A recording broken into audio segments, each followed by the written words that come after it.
Turyatunga Rebecca Juna, and today we sit with the women to reflect on the 16 days of activism as we eliminate violence against women and girls. It is a global celebration, but also for us as citizens and MDs to sit and say, how are we going to solve this problem? Take an example. The police crime report of 2022 said that 17,698 cases of domestic violence were reported. What does that say in our homes?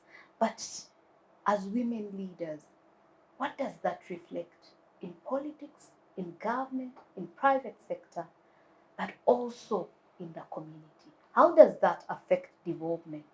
Join with me as I sit with the women. Welcome to the show, women. Thank you. I'm joined by Charlote Nazziwa from Women Probono Initiative. Welcome to the show. Thank you, Rebecca. And Clere Natukunda from Girls Up Uganda. Thank you.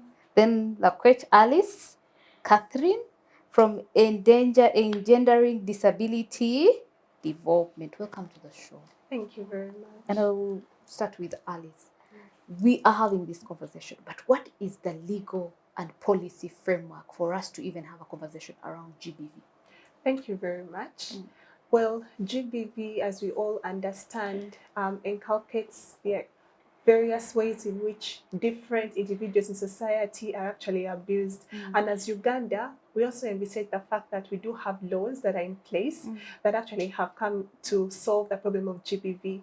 However, regardless of the fact that these laws exist, we also do realize that many times our state actors are not putting these laws into consideration, and therefore we still see GBV inculcating in our societies and affecting various persons, be it women, be it girls, be it children.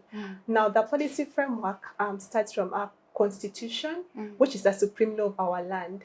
When you take into cognizant fact of Objective 14 of the Constitution of the Republic of Uganda, 1995, it clearly stipulates that the government has to come in place to put in policies that address aspects of gender-based violence. And also, in addition to this, we do have various policies that have been put in place by our state in order to address gender-based violence. And these include the National Health Policy of 2012, and this policy basically envisages aspects of rape, sexual abuse, abuse of children, which is a form of gender-based violence. We do realize that sexual abuse is a form of gender-based violence. We also have the Uganda National Culture Policy of 2006, and this promotes the community into doing away with harmful cultural practices.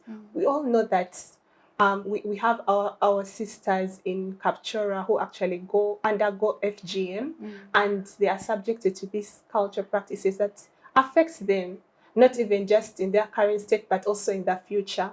We have the Uganda Gender Policy of 2007, and this basically addresses parties to be able to have various genders have equality in access to resources. Now, I have been able to understand that various times women in spaces, regardless of the fact that they do undergo education, are unable to attain the same level of employment just like men. You do realize that there are various industries or spaces that will not want a woman to work in that kind of space. And yet we have women who are really go-getters and are able to actually do these kinds of work. And women are left to work in spaces that actually enable them to earn little income and therefore cannot compete with men. And in such societies, we realize that a lot of gender-based violence takes place because the women do not have the financial capacity to actually take care of themselves and fund their lives as well as the lives of their children. And lastly, I will also talk about the Equal Opportunities Policy of 2006, which focuses on equitable access and control of resources. And this, of course, emphasizes the fact that we do realize that we still have communities whereby women and girls are unable to own various resources like land, and obviously this affects them financially and are unable to protect themselves. And I've also realized that actually many times abuse comes in place because we realize that a woman who is not financially capable is vulnerable to abuse automatically. And therefore, this law comes in place to address such issues. Thank you so much, Alice. And I will go to you, Charlotte. The 2010 law on domestic violence is around, but we still get to see these cases from police. And this is government telling you, hey guys, this is what the citizens are doing to themselves. How then do we see it and ask, maybe people might not know, what is domestic violence? What are the different forms of violence against women and girls? Thank you, Becky. Once again, I'm glad to be here and accessing the civic space. Our space is shrinking. So when we have these avenues where we can proudly speak, it's an opportunity, and I am really glad to be a part. We are celebrating the 16 days of activism, and the theme is we unite and eliminate eliminate the gender-based violence in our communities, and it begins with us. Yes, as you have stated, the Police Crime Report 2022, it has those cases, the 17,000 are really alarming. Those are so many cases. And you find that in there, 12,000 of them are women and 950 are girls. So that whole number, it's like 80% of all the cases are for women. So it gets back to us as implementing partners, as CSOs, as political officers. What are we doing? Anyway, in a nutshell, gender-based violence is specifically pain or harm inflicted on an individual because of their gender. So here we are speaking about women. And there are various forms of gender-based violence. We have the physical, we have the verbal, we have the sexual violence, we have the economic violence, where you find that people do not access the economically infringed because of their gender. You're a woman, you want to have land, and then they tell you, you in society, you're a woman, at least give that money to your man. Why not me as a woman? Why don't I have that economic right? I need to advance myself. I have a family to take care of. We find that single mothers. Then we have seen cases of land grabbing. Those are so many. Why? Because you're a woman, you don't entitled to anything. Those things are for men. Patriarchal has infringed on us. Then we have the body, like, how can I term it? Physical, that physical molesting, you're being beaten. Recently, I saw a video that traumatized me of a woman who was being bitterly beaten by the husband whom they wedded in love. And this was done because the man claimed that he loved the woman so much. And he cut his arms and almost the legs. Why? Because he wanted to have her for himself alone, that when you don't have arms and legs, you will not walk anywhere. But in the long run, this is the woman who is suffering. You already have 5 children. Who is going to fend for the family? Already you don't want to work as a man. So meaning it's left in the arms of the woman to take care of these children. But how? When you've cut off her arms and the legs. And it also goes back to the psychological torture. This violence happens, yes, it happens between the parents, but it also affects the children, whereby when they see you doing this, you're beating their mom. Of course, it is a psychological torture to them. Why is this happening? That pain, and these are the children we are raising. Apparently, you find a boy is beating a girl, and you ask yourself, where did it come from? Of course, it began there. I saw my parent beating my dad beating my mom, and it seemed like it is okay. So we are raising narcissists in a quest of, we don't know where it happened, but it's happening actually from the families. So these cases are not rising because of they are rising because of the existing environment that we have given. One is we have the social norms that actually they promote the violence to happen. Why? Because some societies you find that if a woman is beaten, they claim, or in quotes, that your husband loves you. Actually, you find in some communities that a woman is trying out the man, maybe to cause a fight so she can be beaten, and that is a form of love. And you find that actually after they are being beaten, the next day you're being bought a dress, because we have seen these cases in communities, and women are proudly talking about it. Yes, they are proudly talking about it because they are unaware of the rights that govern them as women. We have found cases at police. They are being registered. Yes, you as a woman, you go and report a case, this is happening. Then later on, I don't want to say that police is being bad or they are doing all this. Some are good, but some have really portrayed a character that is not nice, and it is promoting this by saying, it is okay, you are a woman, kati ogenda, in quotes, ogenda kufumbirwawa, you already have 5 children, guma bakukube. That is not right. And this happens at the police stations, even in families where they settle matters. Munange, you stay where you are. How many partners are you going to have? You find that women are being left in families and marriages where they are abused, but because of society, the family, the religion are forcing them to remain there. And in the end result, you find some are dead. That one has lost arms. This one has lost her economic rights. They cannot perform anywhere. They cannot speak up. Their agency is being infringed on. So there is a lot that is happening, and I appeal to us as partners, as political officers, stakeholders, to stand and unite together to bring this to an end. Let's use all the avenues available. Otherwise, the situation is not, it's alarming. It is alarming. Thank you so much. And it also gives us now an entry point to what we have in the country. And I'll come to you, Claire. Well, is there a linkage between poverty and the increasing number of GBV? And then also give us the referral pathway of if you have a case, where do you start from? Yes. Thank you so much. I'm so glad to be part of this discussion, because it gives me an opportunity to give a voice to those who are voiceless.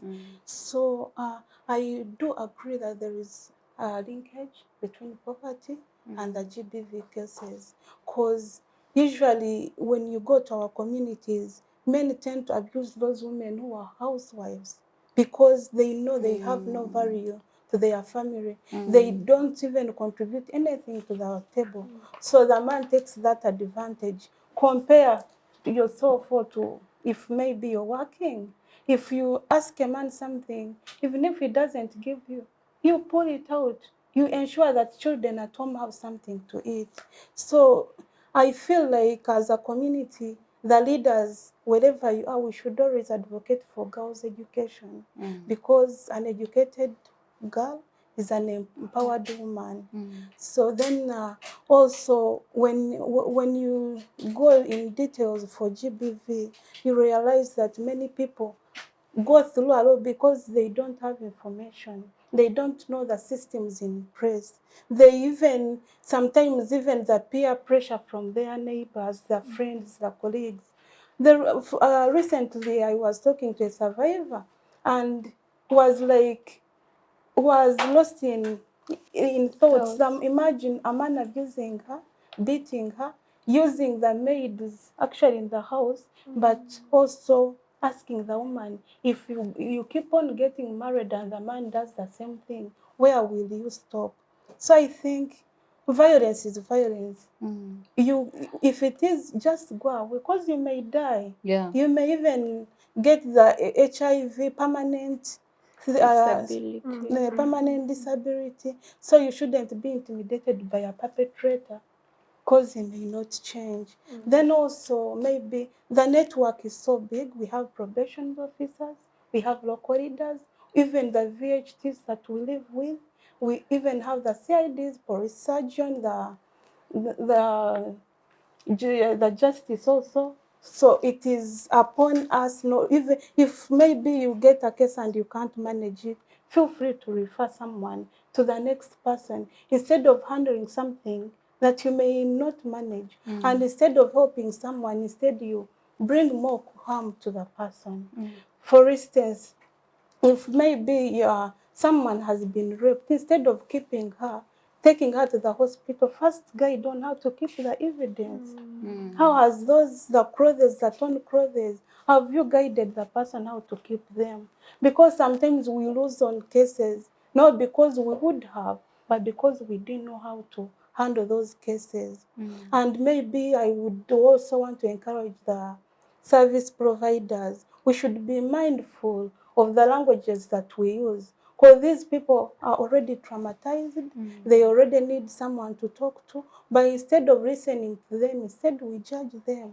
So it is always not good, because these people already, they need hope from us. So we should always be there to encourage them, to work with them and ensure that at least they overcome it, because these are the people that will help us to help others who are going through the same. Thank you so much, Claire. These conversations trigger a lot of emotions, because each one of us at least knows somebody in their community that is a woman that has been abused. But the role of music in shaping the narratives around GBV. We had Comedian sing Jamia Analia. Then we saw Sajabi by Haruna Namubiru. Is it Mubiru or something like that? Bobby Wine sang Tom Sobola. We had Tato Mulunji by Haruna, and also we had a song by Silver Chagulanyi of Guma. How does music shape or speak about the issues of GBV? Alice. Right. Thank you very much. So for starters, I believe that in order to reach the heart of different individuals, then it means that different routes should be used. And for certain people, as we have stated earlier on, it might be advocacy, it might be going into the communities to sensitize people about GBV and all these things. However, now we're in a stage whereby, as we all know, our country actually holds the biggest number of young people. And we do love music. It is what we always listen to. But another question is, what kind of music can we put out there to address GBV? And as I always say in the space that I that I always talk to people in, we realize that if you train up a child from the time they are young as to whether they should go, then they'll actually walk in that way. And that training will grow into from the society that they live in, from the schools that they go to, the churches they attend, and the things that they listen to. And so I believe that music is very, very important in GBV. Why? When you look at music, as I earlier on said, reaches to the souls of very many young people in our society. And so when you have an artist coming up to address aspects of GBV, I believe that if a child listens to that song in the community, or a youth listen to that song in the community, they will understand that actually it's a very, very dangerous aspect that can happen to anyone. And ignoring aspects of GBV actually leads to an individual being affected personally at personal level. You realize that a husband may abuse his wife and beat her up or sexually abuse her, and he may think that is the end of it, and yet his daughter might actually be the next. She might get into marriage and actually be the one to get these abuses. Or she might meet a boyfriend in campus who starts to abuse her. So I do believe that music is a very powerful weapon, and we ought to embrace it so as to be able to fight GBV. Thank you so much. And I'll come back to you, Charlotte. We've seen that even in schools there is GBV. Why girls don't stay in school. But there is one thing we never talk about, is that whereas we praise the women leaders for bringing affirmative action, at the other one point for girls to go to university, the issue of missing marks, especially targeting girls, has affected their future. You sleep with male, keep your mouth. How therefore do we sit and provide solutions to that? How do you advise government? Because that's a form of GBV. Yeah, it's a form of GBV. Maybe to go back a bit about music. I was seated here and I'm like, yes, actually, to think about that, music is a very big channel. Like it can reach so many areas where we as people cannot reach. But it has been utilized in a way of making money and, of course, continuing in abusing, using the voice. There's this song of "My Woman is My Property," Omchala Guma. There are those kind of, they are actually pushing, they are igniting gender-based violence. But how about we use it in another way around of using that same music to advocate for the rights of women, to eliminate gender-based violence, talk about the beauty of how women can be economically empowered, how women can speak up to, about themselves, how can they, where are the referral pathways through that music, in that even the least person at a grassroots has a small radio, that information will reach, and them, they will be the first advocates of the women's rights, or they will actually stand up and fight for the women in their community. There's this song of Kareke Kasome. Yes. That song is so beautiful and powerful, and it has helped girls. Like, even if you reach in communities just talking about this and they're telling you, my education first, I need a gown before a maternity gown. They understand their rights, but through what? Such kind of music. If we can tilt it around and use this music as a voice, as a channel of imparting this information into various communities, it would actually work. I don't know if there are laws that are governing music in such a way that if you produce this kind of music that infringes on rights, you are in any way penalized. I don't know, but I will advocate for it to happen. Okay. Then going back to your question, with cases, but how do we go about it? You know, also the justice system can delay. So sometimes you want to put the perpetrator to account, but because of the system and everything, it fails us. Also, this is another call to action for the justice system. I don't know how this can be done, but at least these petty, it's not petty, but these sort of cases need the urgency. There are emergency cases, they need to be worked on with emergency, not like, let's keep this file here, because now this is a process, it's still continuing.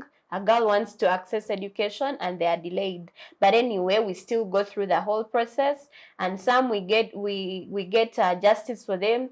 Some we just we have referral pathways. We help them. We go through the university systems, the dean, yes, we try to use those referral pathways and acquire justice through it. And also we have an issue of teenage pregnancies. It's escalating.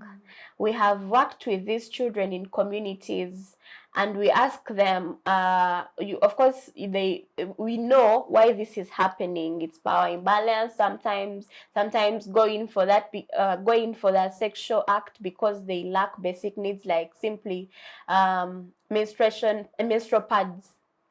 You tell them, you ask her, why this happened? Nola, you see, I didn't have this, and this border man promised that he's going to give me a sanitary pad. And yes, I had to do it in exchange of a pad, and in the end, I got pregnant. And where are we as parents and the government? And recently, I read, and there was a person in the higher office who was claiming that the reusable pads are not nice, and they are not good for health.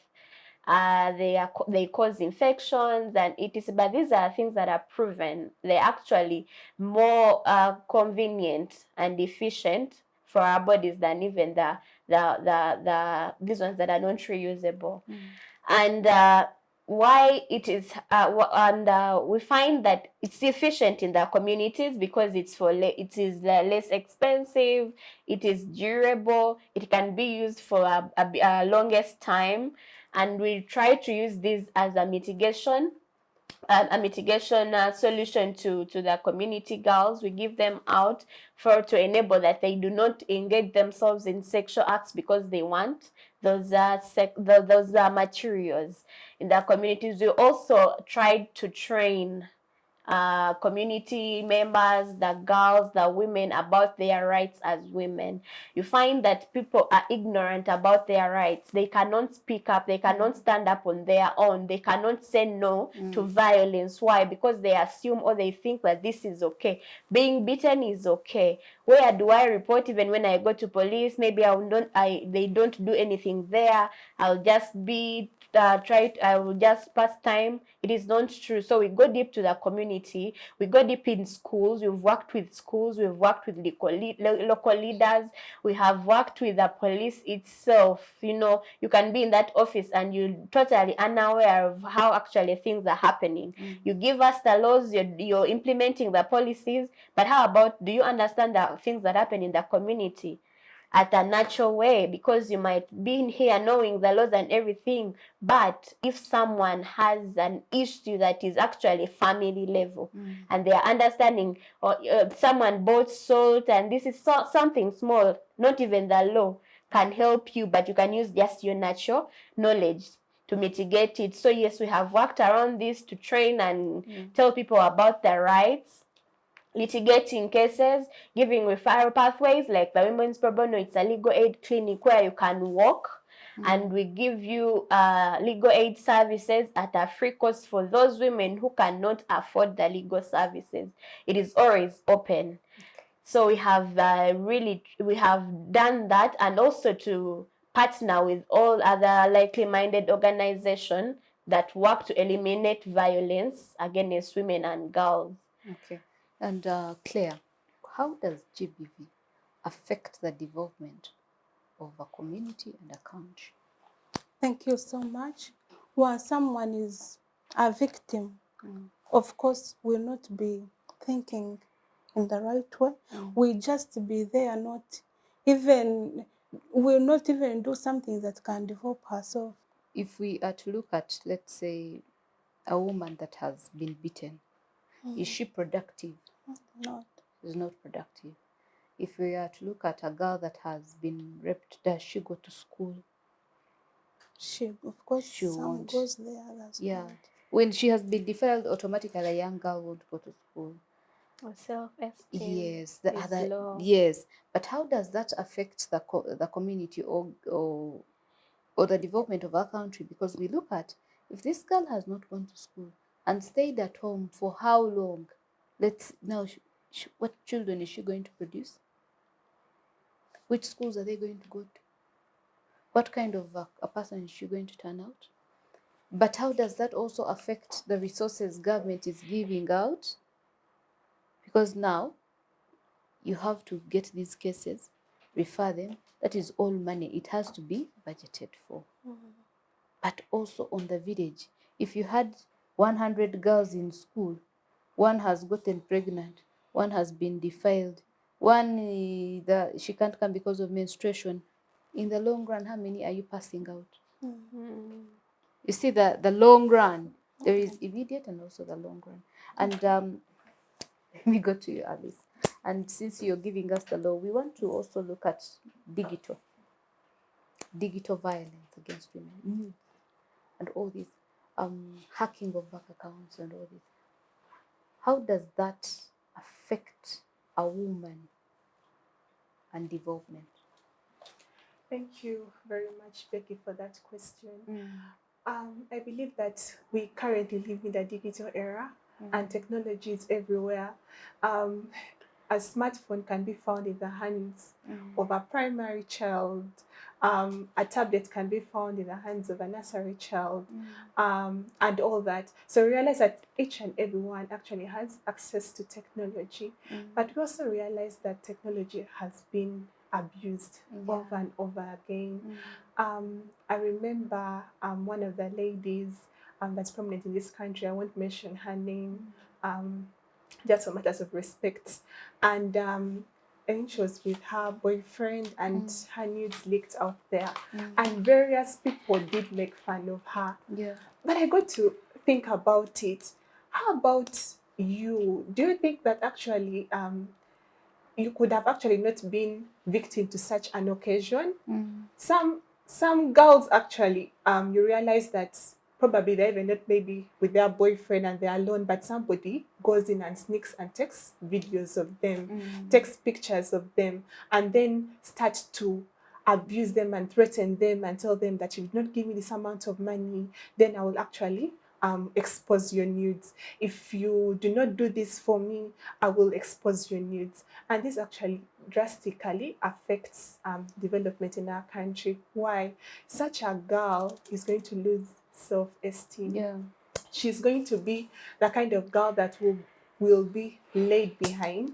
She will not want to, probably if she's in school, she will not want to even go to class, because she knows that actually her nudes are out there.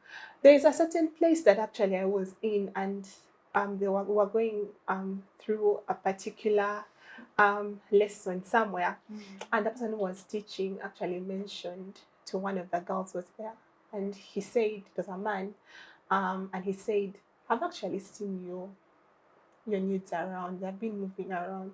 And this girl, I remember she just put down her head and she could not look up again. Now, such a girl might even refuse to go to school anymore, or refuse to put herself out there in work anymore, because she knows that there's actually a particular history about her. And this girl might actually be the next excellent legal brain out there, or the medical brain out there. And all this is frustrating, that star to arise out of her. And as a country, we end up losing on such amazing young potentials. So I believe that it drastically affects our productivity as a nation. Okay, thank you so much. And to Charlotte, I will come back with what are some of the forms of GBV in regards to women to access to financing and property rights. Financing and property rights. I'll first give an example of what I talked about earlier, of land grabbing. I think we are all conversant about this, that are news that make rounds of women are being, their land is being taken away from them because of being women as women, and maybe you have lost your husband. Your husband was polygamous and had other families around, or children. So those children come and say, properties were for our father. You're not assigned to any, so we have to take them. Here you're a mother, you have children to take care of, you have to find them food. Probably that is the land you are using to cultivate food for them, and it's being taken away. Why? Because you are a woman, you do not deserve anything. It has happened in our communities, and it is within us.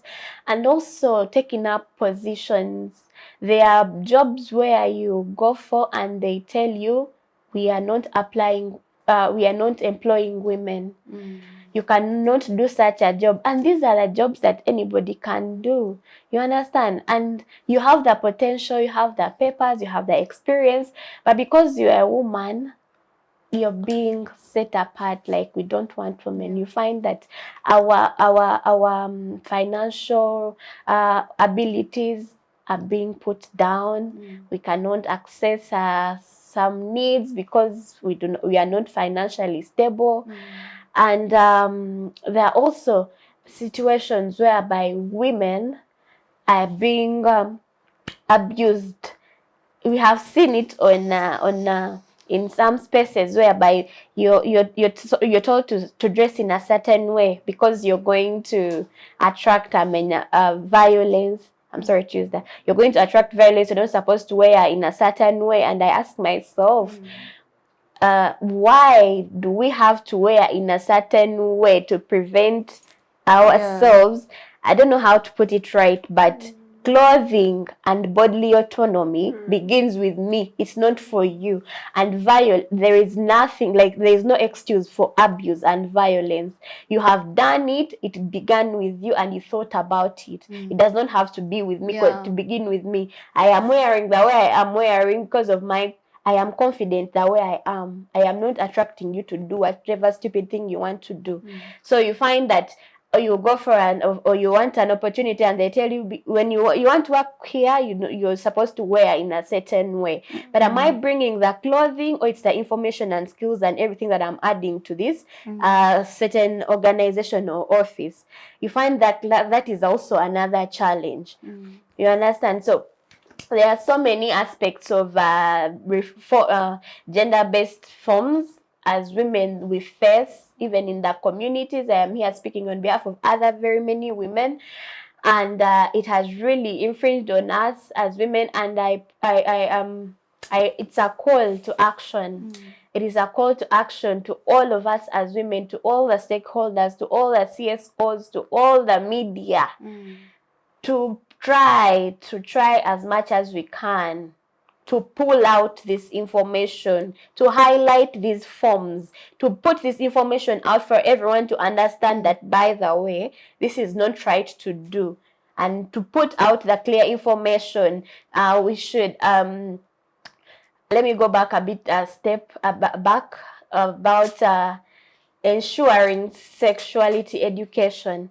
I know whatever conversation is going around it, but when you look at it in the positive lens, it can actually portray many other positive ways of eliminating GBV. When someone understands their rights as a woman, they are able to stand up on their own and speak that this is my right actually. But because the society, the norms, the culture, the religion term it to be moral decaying, it has failed to take off. But actually, it is another solution. Sexuality education. We should emphasize it. We should educate girls about their rights from a young age. It is not moral decay, it is just giving them cautions that actually, as you grow up, this is what you're supposed to be, and this is what you're supposed to do. If someone molests you, there is a referral path where you can stand on your own, and before even a police or a mother comes up, you are able to mitigate this situation. You run to this person, you do this. As they grow up, this is the generation that we have that is strong. They are empowered. They have all the rightful information for them, and they are going to take up spaces to safeguard themselves and their lives, and even the rights of the people around them. Thank you so much, Charlotte. I'll come back to Claire. Claire, what are because we want people to really know, what are the root causes of this violence that we see? First of all, I think there is no communication. People do not understand each other. They do not communicate well. So usually you think of other things, yet your partner, yet your parent or caretaker is thinking of other things. So that's why we always come up with parenting sessions. How can a parent understand her child? Because sometimes our young girls go out and speak to others, yet they give them wrong information. But once a parent is so open to your child, the child will trust you and will always even tell you the issues. Maybe if someone has written a letter, she will come and tell you, Mommy, Daddy, this has happened. So I encourage parents to understand their children, talk to them about their menstrual hygiene, how their bodies are changing, such that connection is built. Then also, I think poverty. Women are not working. Men, they feel like once they allow their women to go and work, they may lose them. So as a way of keeping them inside the house, they say, I will provide everything. Then also, of course, our culture, there is a way it has made men to be the decision makers of the home. So as a man takes everything on them, even the woman doesn't contribute in the decision at home because it is just a housewife.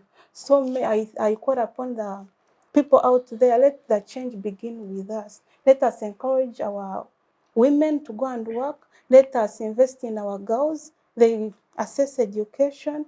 Also, the SRHR services. Let's inform them about their rights in terms of SRHR. That's why even we as Girl Up Initiative Uganda, we have the emergency lines where clients call and we give them all information in relation to SRHR, in relation to their rights, as we encourage the girls to, we inform them about their rights. We also inform them about their responsibilities. If your parent has paid you school fees, do you reach at school? Do you read? So yeah, once they appreciate their responsibilities, they will have that esteem. In case maybe someone has touched their breasts, they can speak up. Then also, why sometimes once a woman has delivered a baby girl, they will say that is sugar, which also goes as we grow up. They take women as if they are nothing at home, but boys are assets. So why would you name a girl sugar? Then a boy not portion maybe, if I may say. Then if maybe we are all children, why wouldn't also a girl have the right to inherit a property? Because our parents, both of us, a girl and a boy. So I think we need also to go back and challenge those mindsets within the people. They need to treat all the children equally. We are all children, we all have access to education, and we have the knowledge. We can even develop a home more than a man. Thank you so much, Claire. I'll come back to you, Charlotte. Why is it important to ensure confidentiality of a GBV victim? And how do we ensure that confidentiality? Thank you.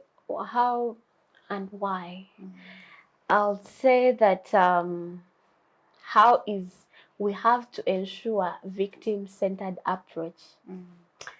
In this, I mean, already there's a survivor in this matter, and we have to ensure their safety by maintaining confidentiality, because someone has come to report a case, you already know, you're aware of whatever happened to them, and then you find some people going back and speaking about the situation in a way of mocking, in a way of manipulating. Kali, how could she's a big woman, and then she goes and reports that she was defiled.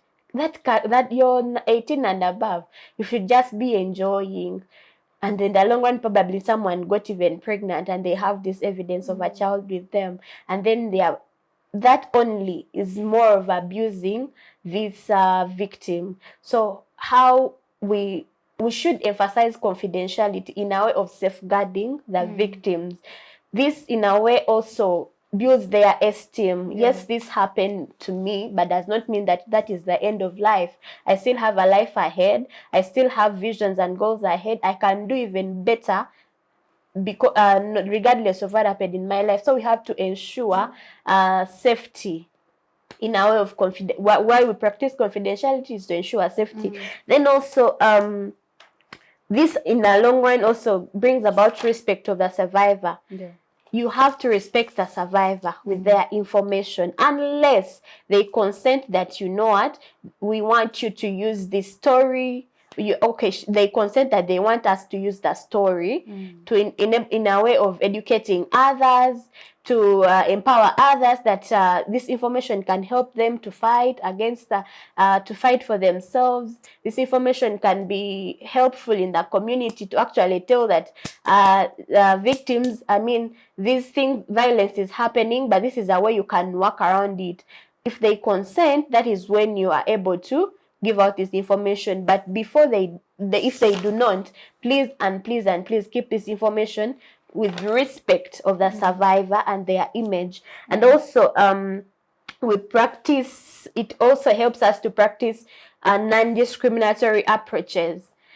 In that in some areas you find that you're not accessible to areas or places because you are a victim. In churches, you are raped, you are dressing in a certain way. Why would you even dress in a certain way? You're attracting violence. We cannot give you a certain position because you went through this. Why would you discriminate someone an issue that they do not even call, they didn't call for themselves, it just happened. Why would you discriminate them in such a way? And in the long run, you're just trying to lower their self-esteem. You're trying to, a lot happens, but ensuring confidentiality protects the victim, and I mean protects the survivor, because right now it's not a victim. It protects the survivor from way many impacts on their lives. So as an aspect, and knowing how beautiful and how safeguarding it is, we should ensure confidentiality in those channels through respect, non-discrimination, safety, protect the rights of the survivor as much as possible. Because they are still human, they are supposed to enjoy their rights, they are supposed to access their basic needs, they are supposed to access their HR rights, education and everything. So in protecting and ensuring confidentiality, these all have to be respected. Yes. Thank you so much, Clere and Alice. I want us to focus on house girls. One of the things that house girls face is that there have been reports of them being abused by their bosses, beaten, sexually abused. But on top of that, some of them have left without pay. On top of that, they've been doing a lot of labor. How then do we ensure that the rights of housemates are respected? And these are things that happen in the home, so kind of the evidence you have are like maybe kids. How then do we speak up for housemates?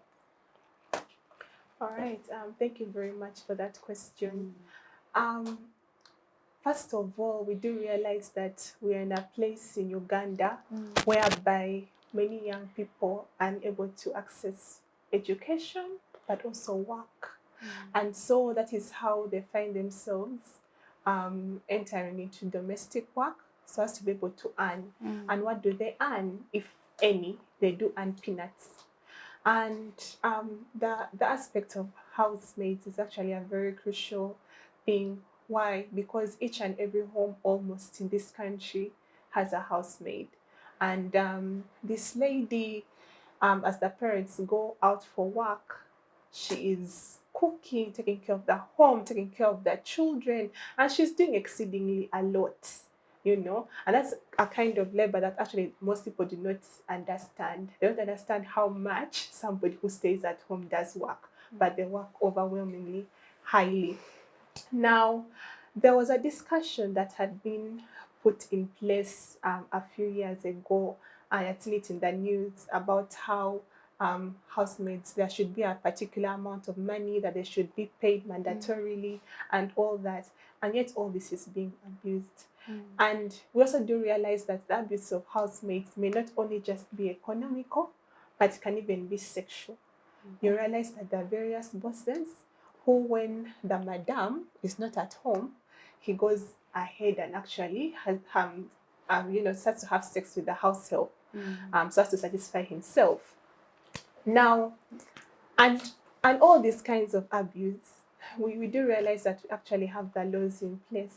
For instance, when you look at the Penal Code Act, Cap 120, it talks about aspects of rape. You know, this person is not consenting to you actually having sex with her, and therefore you are sexually abusing her.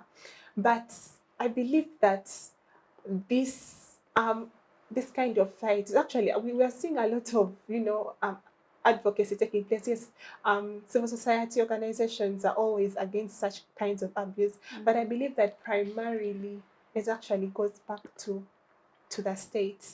Now, you realize that the existence of the state, obviously, let me talk about government. In government, we have, for instance, parliaments that comes up with these laws to ensure that rights of persons are protected.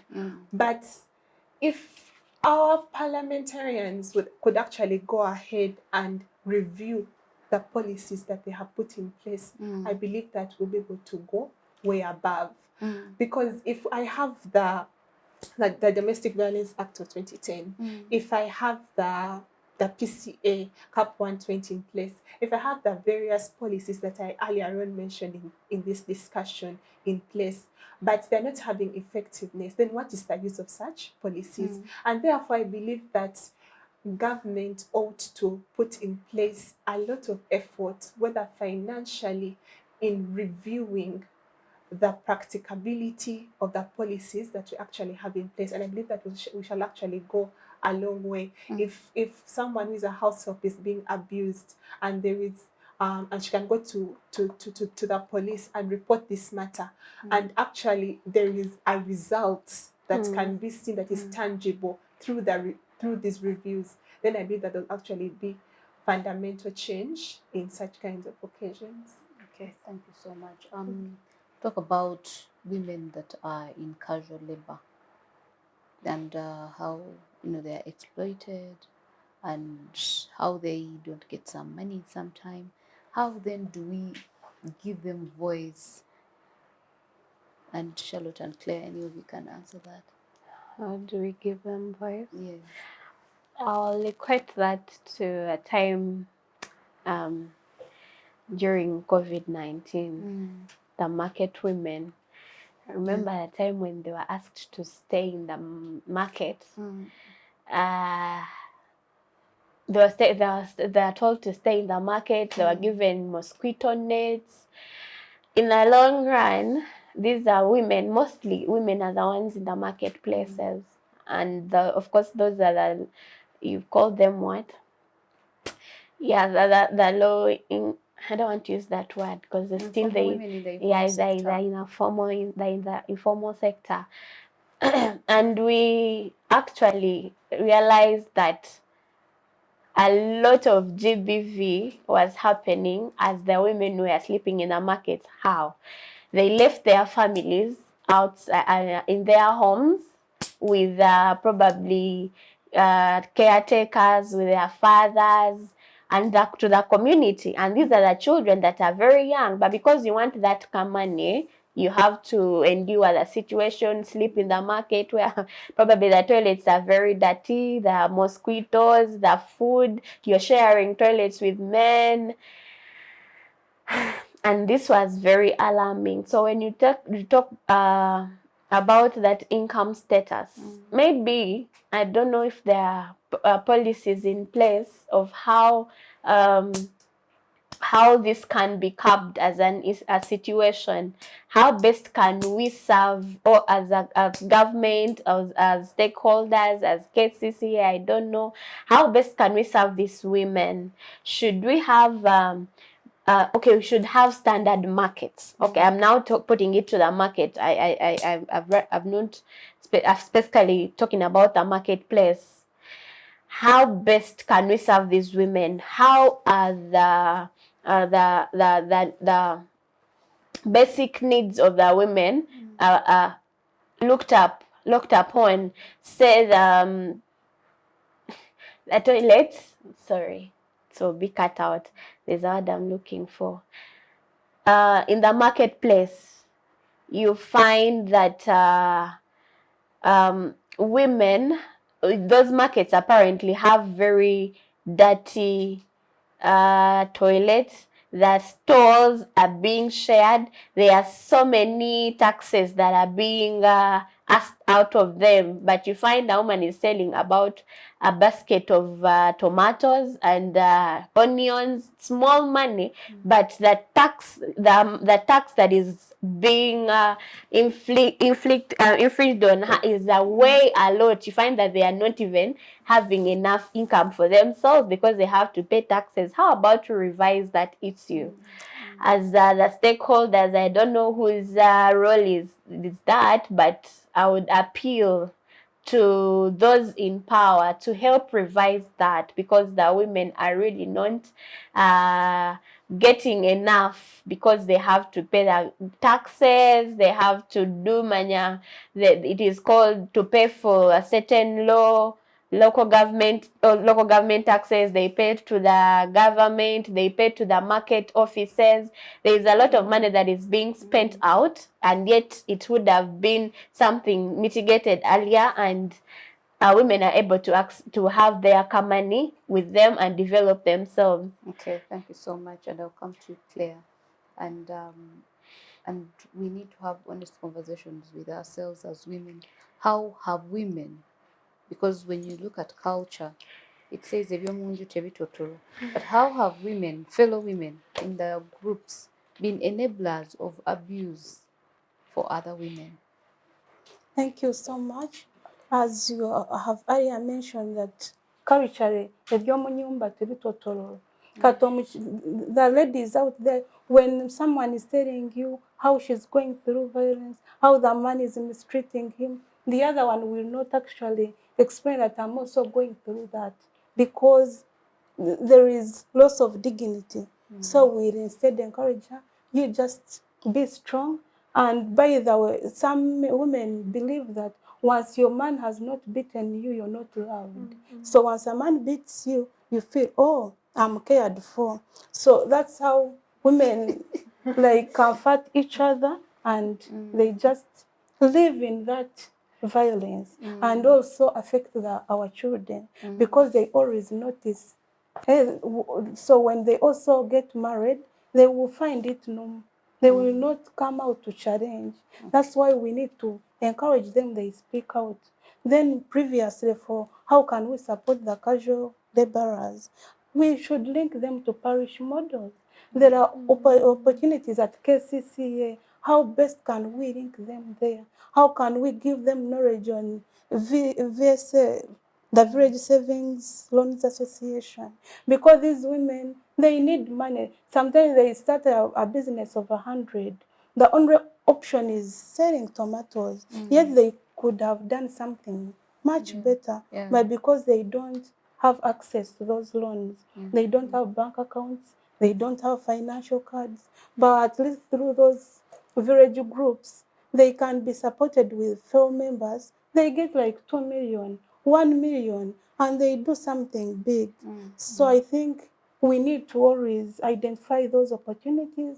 We support our fellow women, because at least I believe that once a woman has money, the living of the household improves Changes, yeah. compared to when a man has. Okay, thank you so much. And Alice, as we tend to come towards the end of the show, there was a time when women would not get out of the country without a letter from their people. And most of the times it was, I think, to curb, trafficking, but it had its constraint to the women's development. How, therefore, then do we ensure that trafficking of women is addressed, and how are women trafficked, and how can they look at and say, this is not the right person I should move with? Yeah. Thank you very much for that question. Trafficking is something which is very essential, and it's not even just only here in Uganda, but worldwide. Even the countries that we believe are well developed, we still do see trafficking take place. Now, I have seen lots of cases whereby there is an existence of companies that actually transport labor, probably to Saudi Arabia or those countries that always have issues. And they illegally actually come pick up these women, and they lie to them, probably we have this kind of work for you and all that. And because they are in desperate need of finances, then they actually end up being trafficked. And I do believe that the aspect of trafficking ought to come back to us as individuals, as a country, and also in the communities that we live in. How? As an individual, I believe that you do have the ability to sensitize a woman in your community, however small the numbers might be. I believe that women need to be taught how to know work that is actually true and work that is actually fake. Because you realize that actually when you go on the internet, various times, we need this and this person. Women she will just go, probably because it's very easy entry. Probably they do not need papers, they don't need this, and she doesn't have them, she easily gets into such a trap. So I believe that as an individual, you ought to actually be able to stand up and sensitize a few women that you can reach at a personal basis in your village, in your community, about these things, about the trafficking that actually takes place out there. In that way, you're able to curb such aspects. But also, we do have in that community, we do also have our leaders, our community local government leaders. Now, these persons at that kind of level are actually the best people to know what goes on in their community. A member of parliament might not know what takes place in a particular village, but an LC1 will know. So I believe that these local leaders ought to be sensitized about trafficking, and so that they can be able to actually give assistance in sensitization of their community persons. And lastly, we also have government stakeholders, for instance, bodies like the IGG, that I also believe that can come in place and tackle aspects of trafficking. Okay, thank you so much for joining us, and ladies, thank you for voicing your concerns, and we push this back to the community and to the leaders that we all have a role to play, and we say ensure confidentiality of the victims of GBV and symbolic repatriation and restructuring of of these cases, and also we look at restitution of the victims of GBV. But to the MDAs and local government, we ask that the solutions that address GBV are incorporated in the budgets and plans, and ensure that those that are in charge of transportation ensure that there is no trafficking of young women. But we all have a role to play as per the Constitution to ensure that we end violence against women and girls. Till next time, we host Turyatunga Rebecca Juna. Bye.